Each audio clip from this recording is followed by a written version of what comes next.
Congress government అంటేనే ప్రజాప్రభుత్వమని CM Revanth Reddy ప్రజాపాలన దిశగా అడుగులు వేస్తున్నారని నంగునూరు వ్యవసాయ market committee chairman Devulapalli Yadagiri అన్నారు. మండల స్థాయిలో ప్రజావాణి కార్యక్రమం తిరిగి ప్రారంభించడం కాంగ్రెస్ పాలనకు సీఎం రేవంత్ రెడ్డి ప్రజాపాలనకు నిదర్శనమని తెలిపారు. సిద్దిపేట జిల్లా నంగునూరు మండలంలో కాంగ్రెస్ నాయకులతో కలిసి దేవులపల్లి యాదగిరి మీడియాతో మాట్లాడారు. గత 10 ఏళ్లుగా మండల స్థాయిలో ప్రజావాణి కార్యక్రమం నిర్వహించకపోవడం వల్ల ప్రజా సమస్యలు పట్టించుకునే నాదుడే కరువయ్యారని తెలిపారు.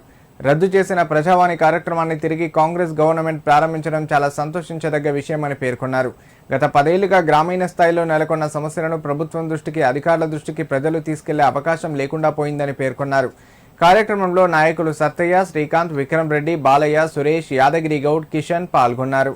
ప్రారంభించడం జరిగింది. అందులో భాగంగా ఈరోజు నంగనూరు మండల కేంద్రంలోని ఎంపీడీఓ కార్యాలయంలో కూడా ప్రారంభించుకున్నాం. మరి ప్రజలు కూడా వారికి ఉన్నటువంటి సమస్యలను తీసుకొని అధికారుల దగ్గరికి వస్తూ ఉన్నారు. అవి ఇవరిదాకా అధికారులతో కూడా మాట్లాడడం జరిగింది.